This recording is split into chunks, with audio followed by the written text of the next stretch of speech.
Jacques Wagner, governador da Bahia, nasceu no Rio de Janeiro, tem 60 anos e exerce seu segundo mandato consecutivo. Filiado ao PT, Wagner teve papel relevante no governo Lula.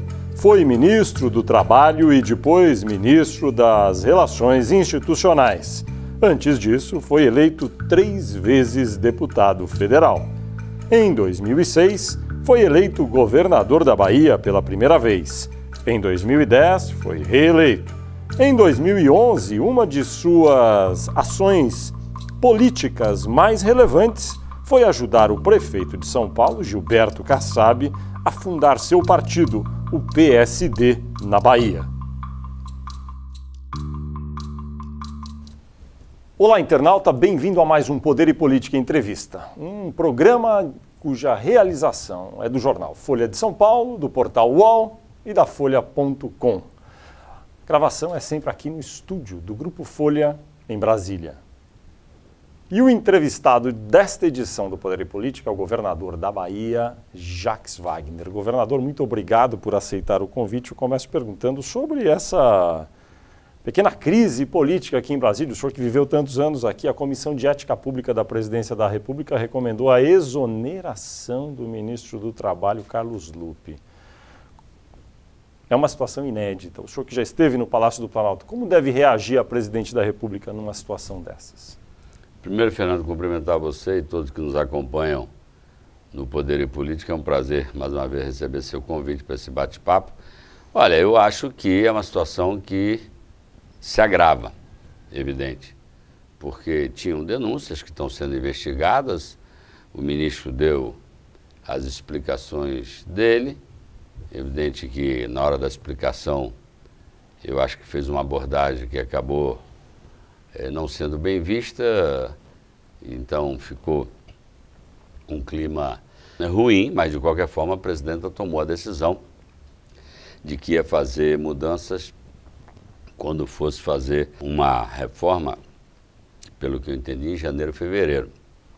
É claro que o Conselho de Ética é conselho, não é tribunal, mas ele existe para aconselhar. Se não puder aconselhar, não tem sentido existir. Ele aconselhou, ela, evidente, não tem que fazer isso no dia seguinte, mas imagino eu que a opinião do Conselho, pelas figuras que têm assento no Conselho, pesa, porque, insisto, não é um tribunal, mas carrega a legitimidade exatamente dada pela Presidência da República ao instalá-lo. E, portanto, ele se manifesta por unanimidade.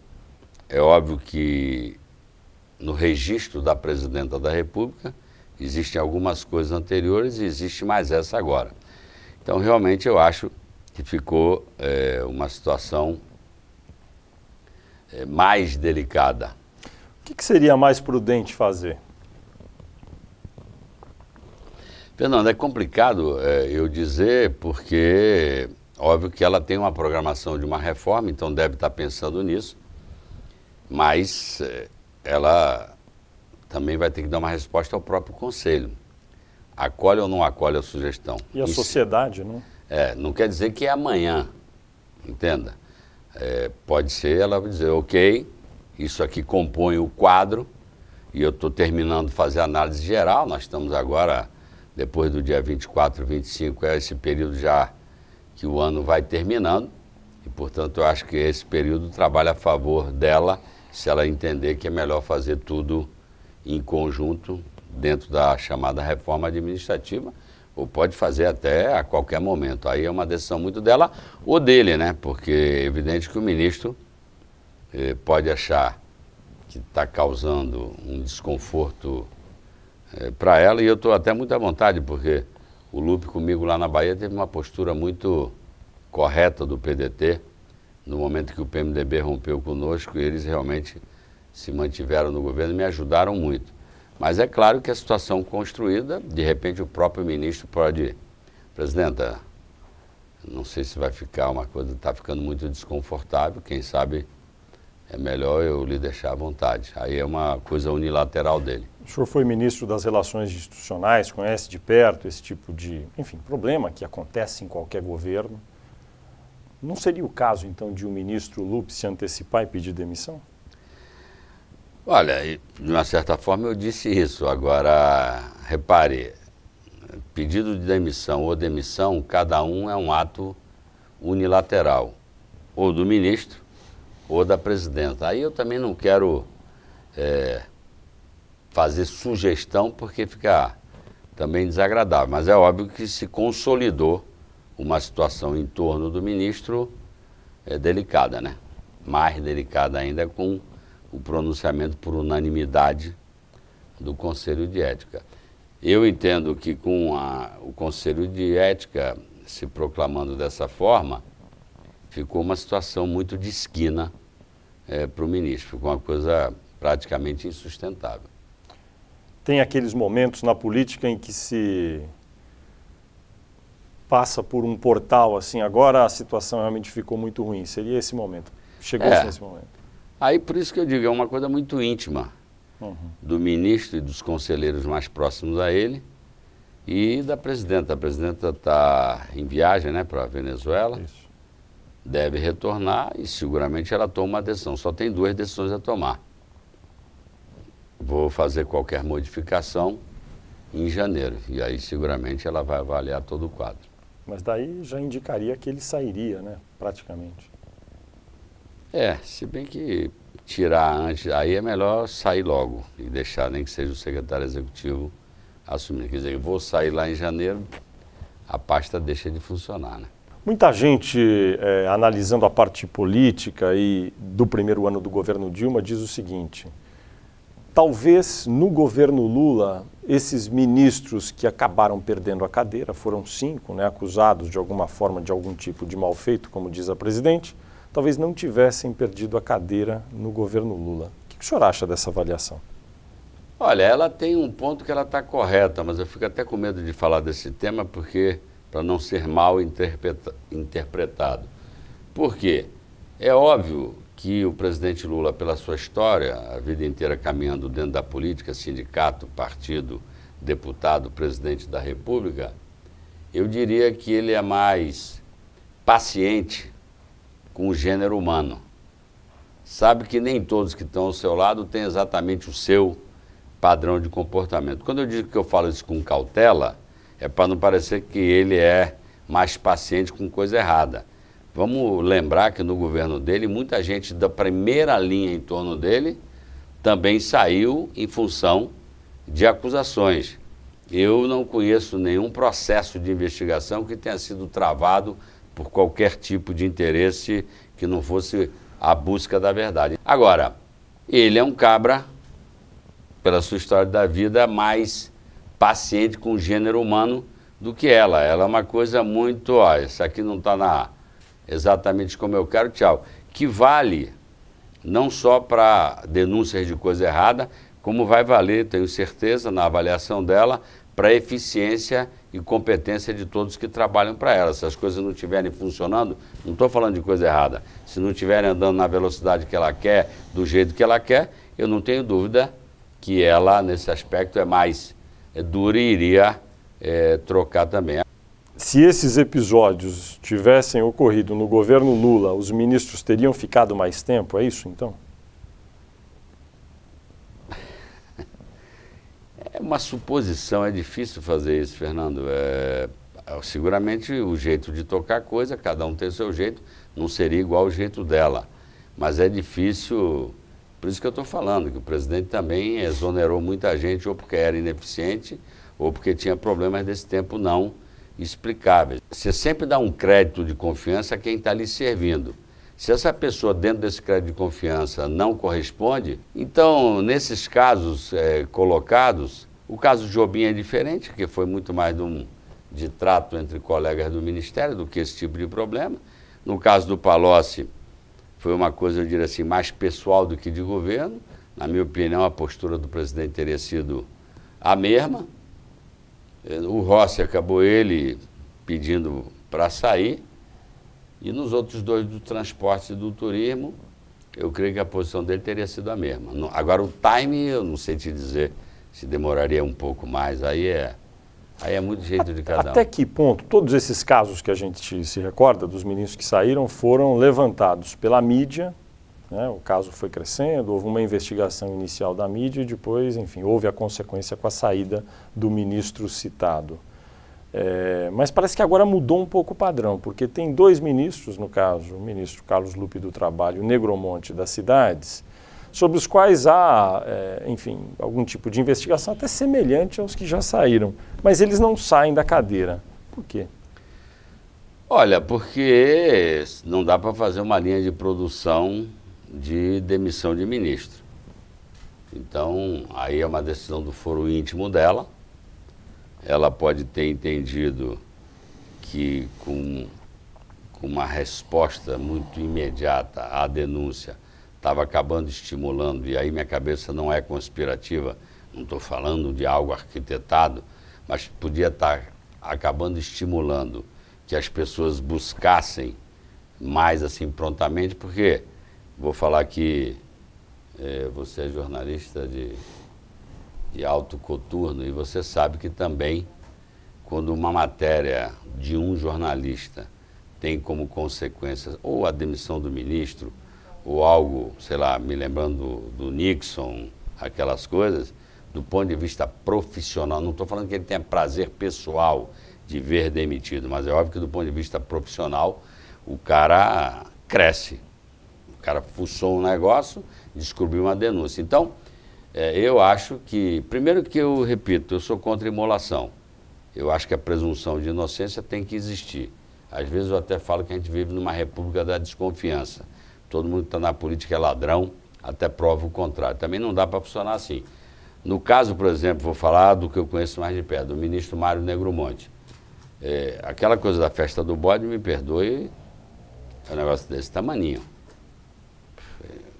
Qualquer um, São João, todo mundo pede patrocínio. Aí o cara bota lá o cartaz e diz: agradecimentos ao ministro Mário Negromonte e ao deputado fulano de tal. Achar que isso tudo foi engendrado é achar também que o cara é muito pequeno. Então essa para mim é muito fraca. Mas esses convênios todos... Não. Quais?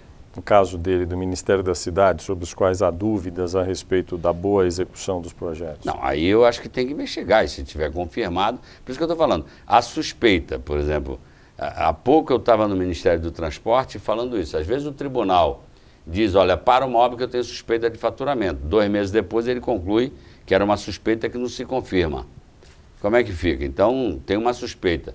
Depois, no episódio, inclusive, que citaram o metrô lá de Salvador, que era BRT e passou para metrô, quem pediu para ser metrô fui eu, porque eu achava que BRT era um meio de transporte que ia durar pouco tempo para o volume de tráfego que a gente já tem em Salvador.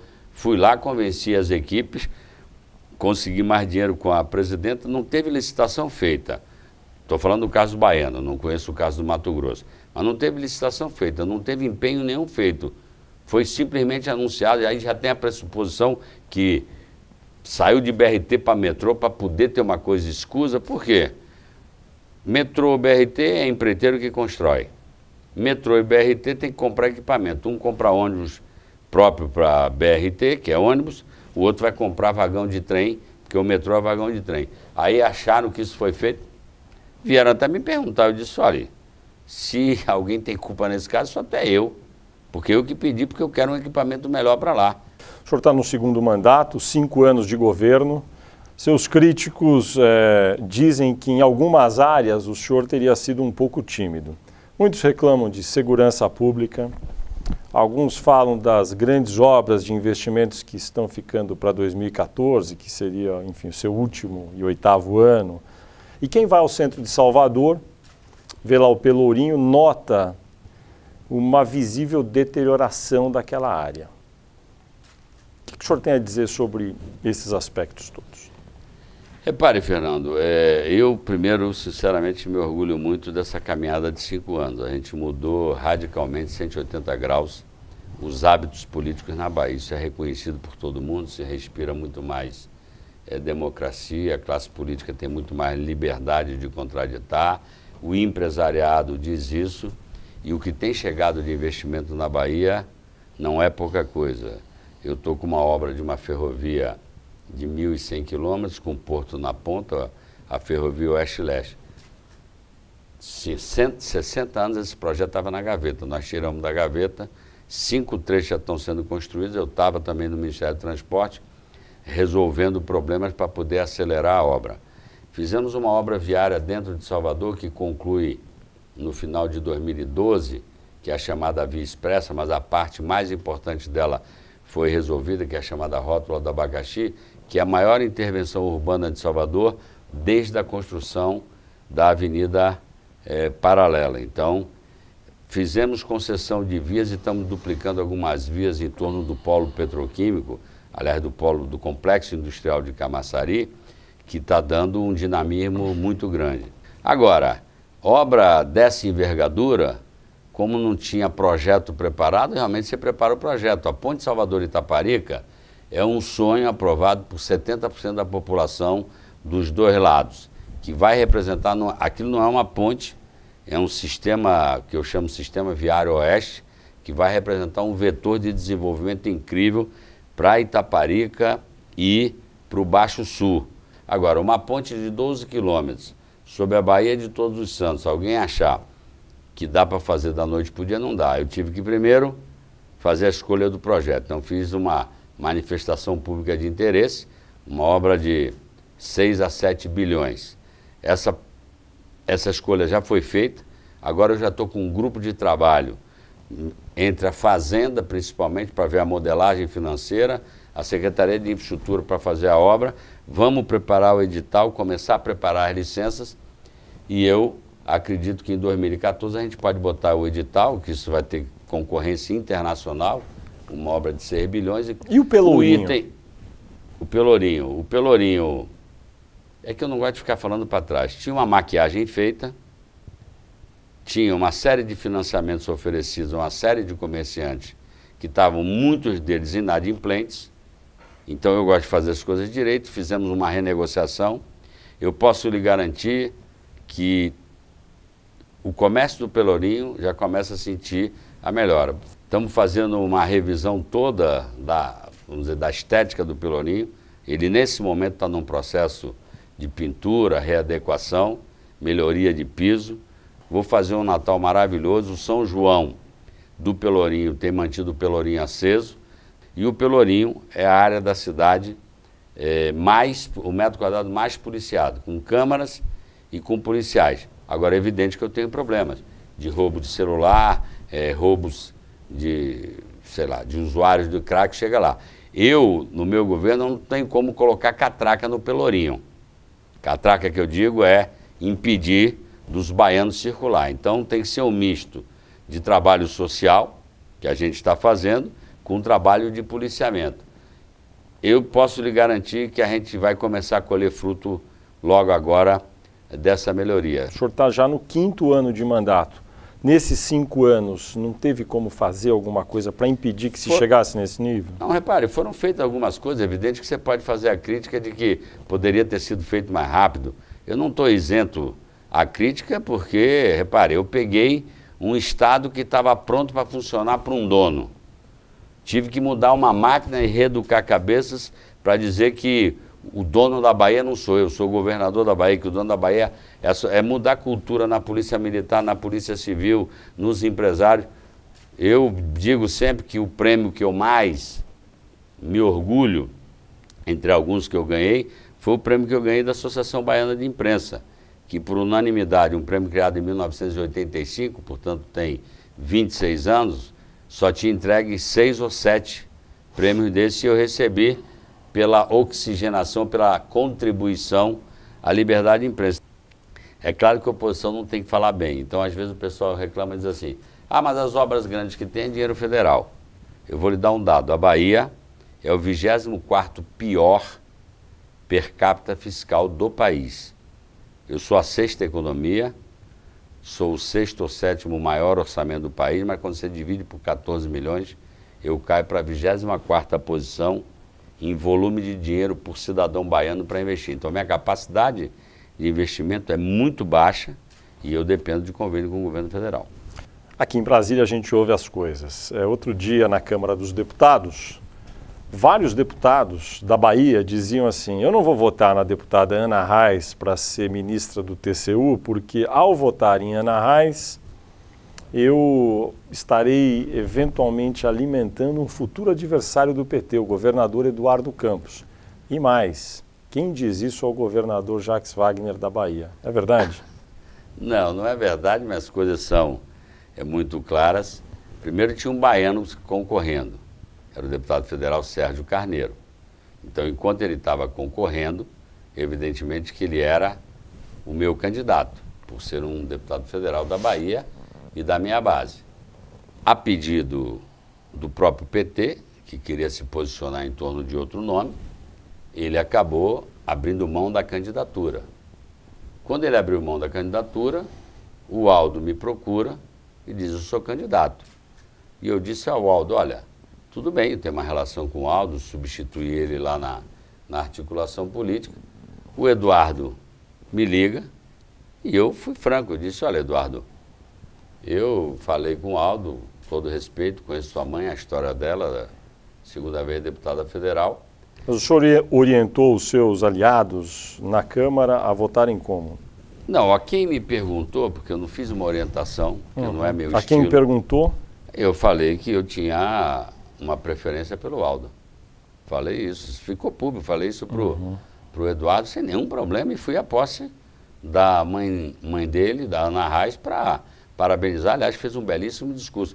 Eu acho que as pessoas também não podem ver o fato de você ter o direito da escolha, que é porque você está contra, você está a favor de alguém e não contra a outra pessoa. Mas o senhor acha que o governador Eduardo Campos, de Pernambuco, do PSB, é um eventual adversário do PT no plano federal, ele que tem pretensões de chegar à presidência da República?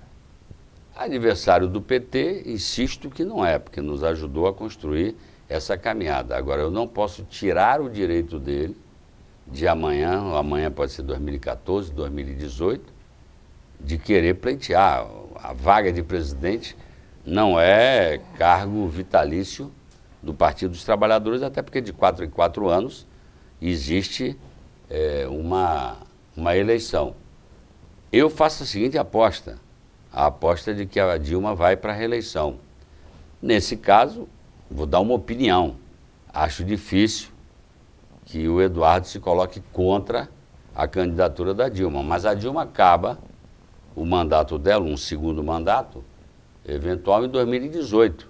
Aí, como se diz na brincadeira, fica todo mundo japonês. Ou seja, tanto pode ter nomes do PT pretendendo, do PMDB e do PSB. Então, eu reconheço nele uma pessoa que tem musculatura para pleitear, mas não olho para ele como um inimigo, como um adversário. Eu acho que isso seria precipitar, porque, por exemplo, ele também pode pretender, por hipótese, a Dilma sendo candidata, ele pode dizer: olha, eu quero tentar me credenciar para ser o vice-governador. Presidente. O vice-presidente, perdão. O vice-presidente. Pode ser um pleito. Aí é uma discussão que as pessoas podem fazer. Ou pode dizer, você candidato a presidente da República. O senhor acha apropriado trocar essa composição da cabeça da chapa PT-PMDB em 2014 ou o normal é manter do jeito que está? O normal é manter, se ela for para a reeleição, acho que é até normal manter o próprio vice. Eu estou falando de possíveis pretensões, até porque nós não passamos nem por 2012, que dirá por 2014.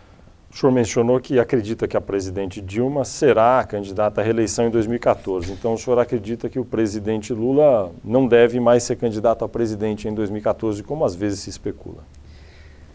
Ô, Fernando, eu posso dizer aqui, porque já disse para o presidente pessoalmente, e ele já disse para mim, quem sai da presidência da República depois de 8 anos com 83%, 82%, 85%, na minha opinião, aí eu estou falando como amigo, não como analista político, não tem muito por que voltar. Vai subir para 90%? Não. Então, na verdade, vai botar um patrimônio político com praticamente um caminho.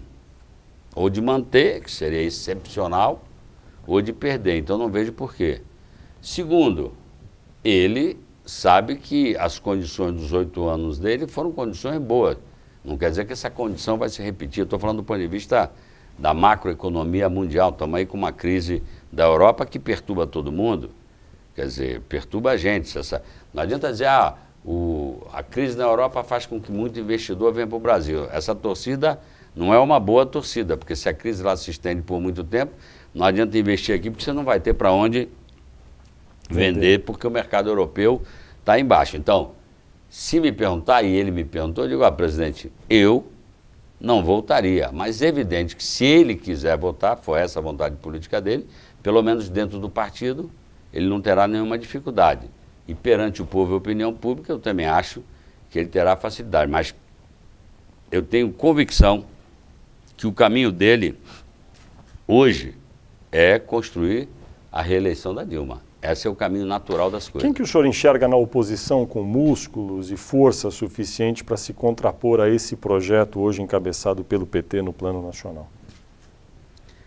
Olha, eu não vou falar de nome, vou falar da situação. Nesse momento eu não vejo, com o andar da carruagem, com esse processo que está acontecendo, da economia mesmo que vai crescer 3,2 esse ano, e ano que vem pode crescer acima de 4,5, com a macroeconomia controlada, com um processo de inclusão social que ela continua trabalhando, eu não vejo muito projeto político que se contrapõe. Eu não vou falar de nomes, os nomes estão aí.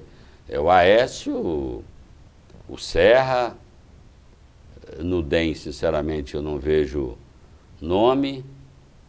Então, porque também, repare, Fernando, não se trata só, é óbvio que a qualidade individual de cada um é importante para conduzir um projeto, então não se trata só.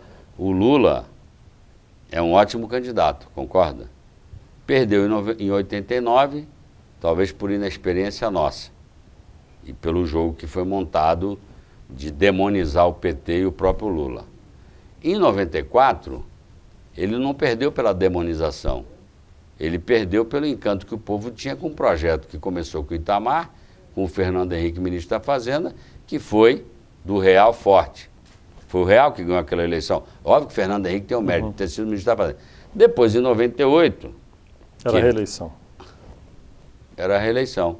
Ou seja, o mesmo bom candidato Lula, com o mesmo projeto político, mas sempre atualizado do PT, e óbvio com o amadurecimento do PT, perde em 89 por uma circunstância, perde em 94 por outra, em 98 pela reeleição, porque o povo não queria mudar aquele projeto, ganha em 2002, 2006, e o povo gostando do projeto, porque tem muito a ver, a economia vai bem, o povo vai bem, se sente incluído, se sente melhorando de vida, meu caro, vamos embora tocar aqui. Agora é óbvio que qualquer projeto pode ter fadiga de material.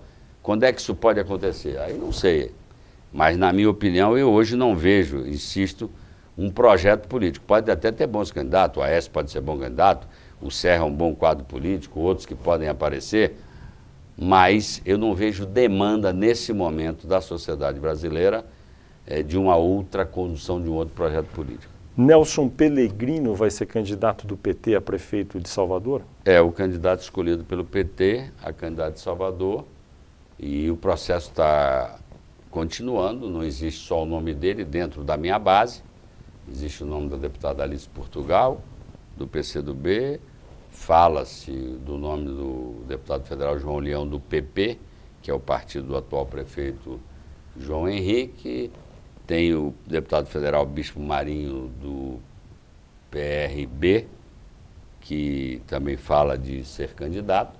Bom, e meu estilo, eu deixo os partidos irem se entendendo.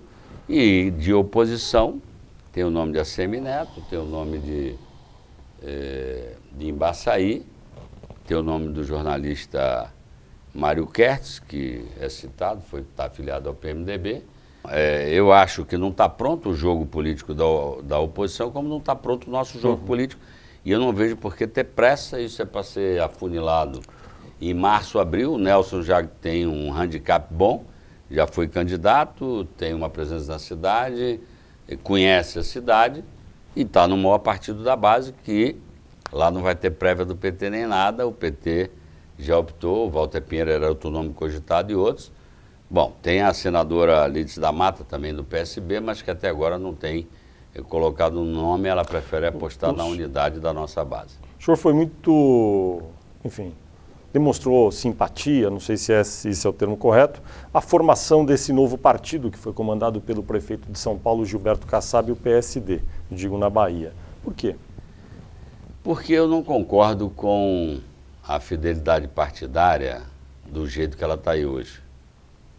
A fidelidade partidária do jeito que ela está aí hoje, com todo respeito, até porque não se discute decisão da Justiça, mas pode-se opinar, e já disse isso para alguns ministros do TSE, ela é uma interpretação da lei que não atende o pré-requisito básico para você ter uma fidelidade partidária de verdade, que é o funcionamento realmente democrático de todos os partidos. A maioria dos partidos no Brasil, Fernando Rodrigues, todas as comissões estaduais e municipais são provisórias.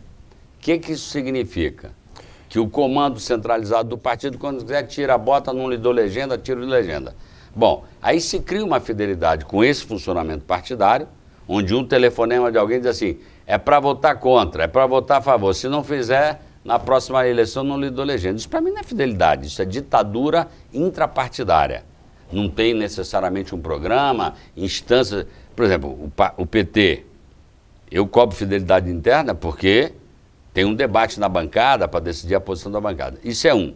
Segundo, nós não podemos eternizar a fidelidade partidária. Você tem que ter uma janela, em algum momento o cidadão pode dizer, gente, tudo bem, eu fui fiel nesses 3 anos do meu mandato, mas agora estou me preparando para outra eleição, eu não estou satisfeito com o partido, pelo seu ideário, pelo seu funcionamento, pela falta de oportunidade que eu tenho dentro do partido, e posso querer mudar. Não se criou isso. Então, o que aconteceu?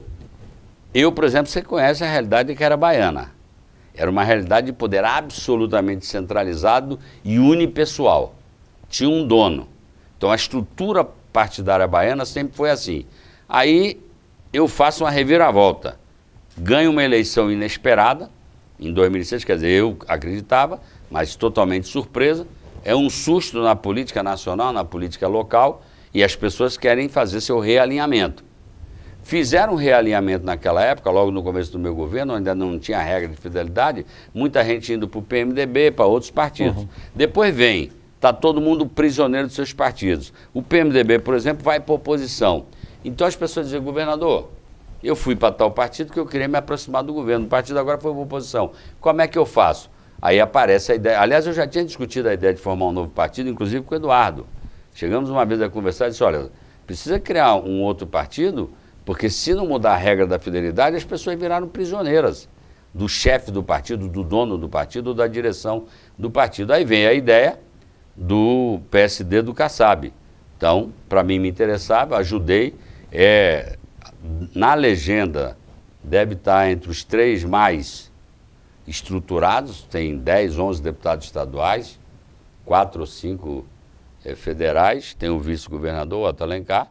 Então, realmente, para mim, foi um momento importante. Agora, eu insisto, o PSD foi criado com o peso que foi criado, como consequência de uma regra que virou uma prisão. O senhor tem um relacionamento muito próximo do ex-presidente Lula, falou com ele algumas vezes, depois que foi anunciado o diagnóstico de câncer na laringe, o que ele disse para o senhor? Por acaso eu estive lá no dia anterior, que era o aniversário dele, fui, estava eu, o Dedo, o Eduardo, muita gente amiga, eu até fiquei pouco, que eu tinha que voltar num voo comercial para Salvador, e no dia seguinte saiu a notícia, eu tomei até um susto, porque eu estava com ele de noite, até 8, 9, 10 da noite. Bom, já falei com ele, já falei com a Marisa, já falei com o Fábio, falei essa semana, inclusive, com o Fábio, o filho dele, um dos filhos dele, porque eu hoje estou indo para São Paulo, porque amanhã casa uma sobrinha minha, e eu quero ver se eu vou visitar com Fatinha, até porque tem uma opção de lembranças de Bahia, oferendas, energias positivas que eu quero entregar para ele. Mas eu não quero também invadir a privacidade. Tem alguma imagem, algum ícone que o senhor está levando? Tem, o pessoal de Irmanduce mandou uma imagem de Irmanduce, tem Fatinha que está colecionando isso, e óbvio, eu queria ir lá dar um abraço nele.